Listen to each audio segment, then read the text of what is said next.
We're here. We got microphones. I don't think you should have yours on. Okay. Because then we're not matching. So there's no dampener on these really locally sourced microphones. Mini microphones. But, you know how it goes.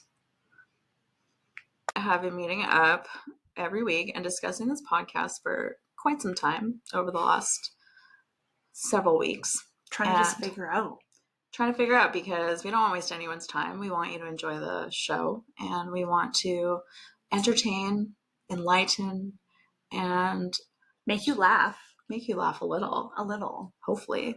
So we thought what better topic to discuss than drugs.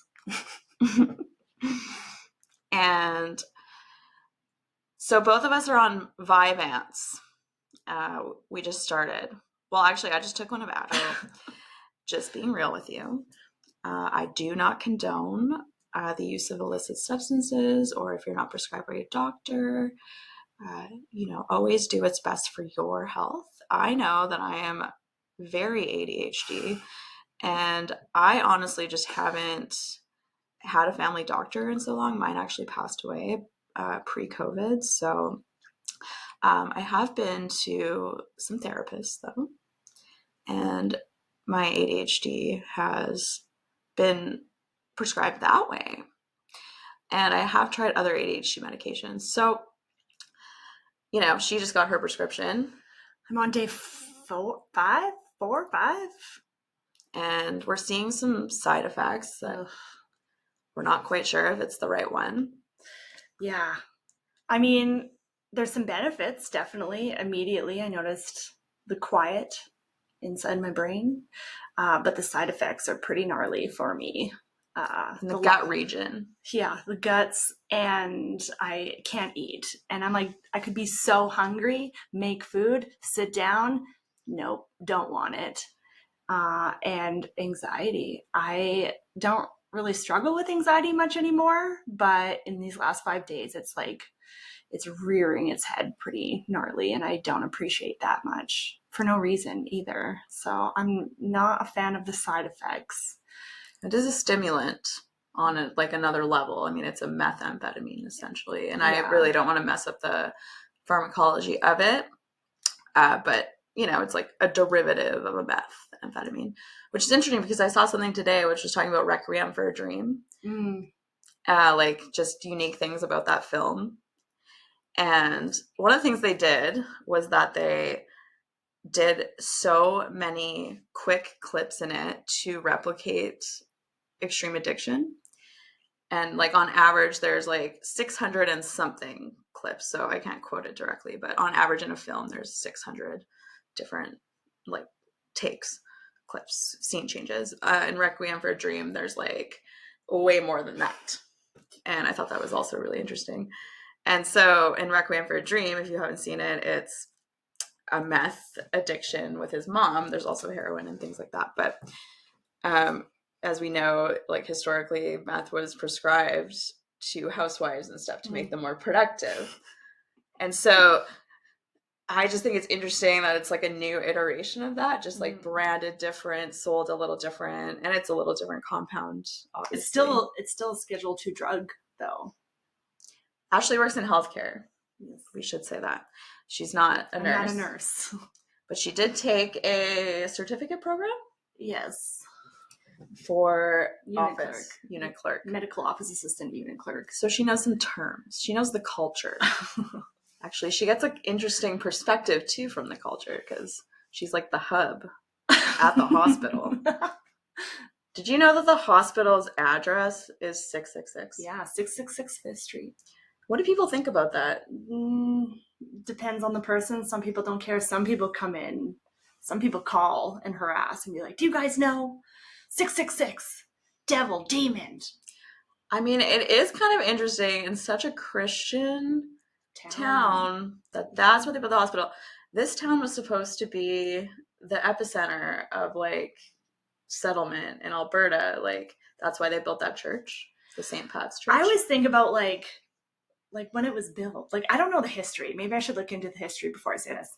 I don't have time. But Someone else knows. When giving the address of the hospital, like, who thought it would be a good idea? Hey, 666, this is it. Like, we couldn't go like 667. You could have done a lot of other things.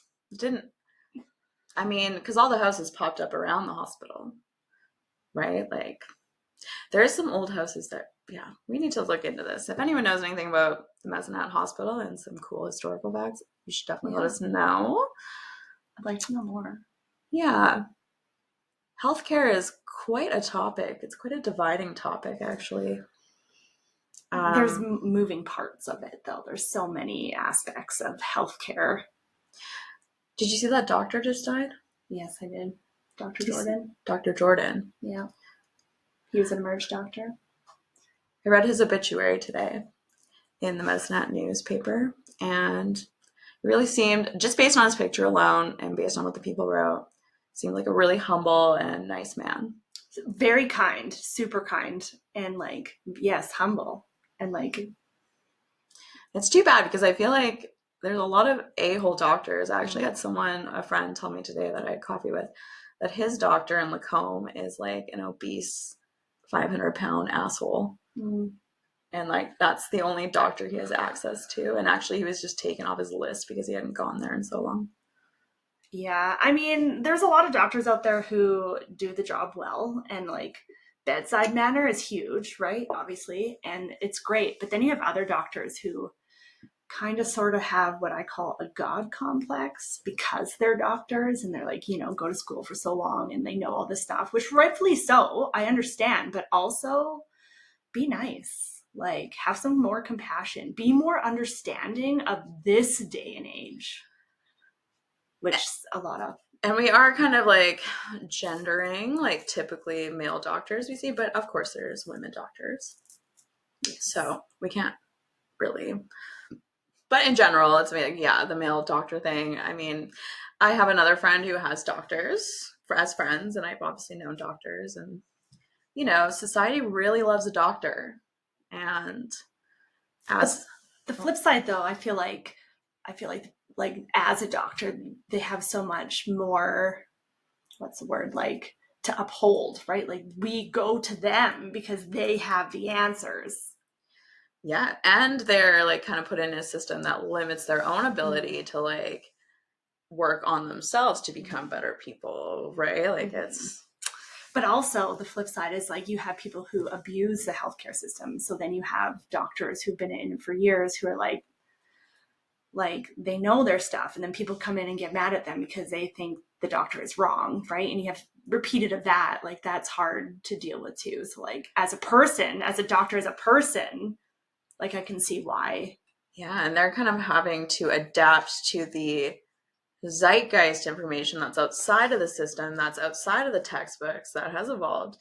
And there's, of course, the topic of like indigenous and like spiritual alternative healing methods that do have some validity, that doctors may not be educated on or don't agree with. And so there's like a belief clash, which is what, you know, really emerged out of the COVID situation, was like, yeah, this huge awakening surrounding just healthcare in general. And I'm not going to like get too deep into that. If you know me and you've followed me for a while, then you know kind of my journey with that. And yeah. Which was much different for me because I worked in healthcare and I work at a hospital. And we're still friends, so that's cool. Yay for that. Yay for respecting people and their choices. Always.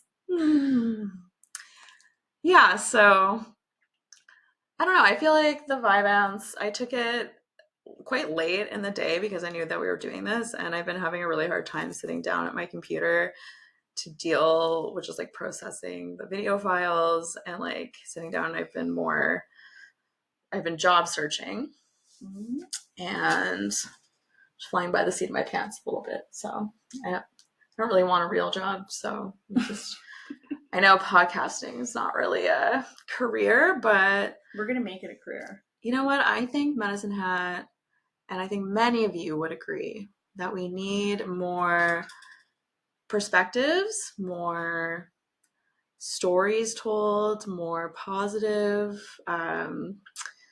just about topics that matter, topics that, mean something. Because I know there's so many people in medicine that really are intelligent and they have values, and there's so much history and heritage here. And I just think that there could be more of that. So that's what we're trying to do. And we're probably not going to keep this like a long episode. We just kind of want to give you something, and we wanted to just get something out there. So I think that's that. Yeah. Something easy to digest, and you can decide if you love us or hate us. Not too soon. We have so much to bring to you. We got more. So much more. And like her and I have known each other for quite a long time, and we got stories. Stories, thoughts, opinions, gossip. Oh yeah, that's another thing. So there's a really common view here that gossip is like a toxic thing, and it can very well be. And I am here to say, and I think I said it in a comment somewhere, but anyways, I'm just here to say that gossip and rumors are society's way to inform others about politics, about men or women who are dangerous. So it's a way to stay safe. It's a way to stay informed. It's a way to learn and grow also. Right. So we're not going to try to, say facts that aren't facts. Like I have a background in journalism. So I have, taken a journalism ethics course, and I plan to uphold that. So I'll be transparent and all of that. But, I kind of want to be kind of want to talk about some scandals, because we know Medicine Hat does love to gossip. And I just think there should be no shame in the fact that we do that. I agree. So that's girl talk for you. Girl talk. Welcome to the culture shift. Oh, and I did start a YouTube channel, and I'm going to post it. We'll post these videos on there. We'll be on TikTok eventually. I have a personal account there. I'll be doing some vlogging. I'm going to try harder to do that. That's the point of this for me. We're getting Ashley out of her comfort zone, but she's an amazing support for me, so we appreciate her. That's it. Thank you for joining us. Have a great night.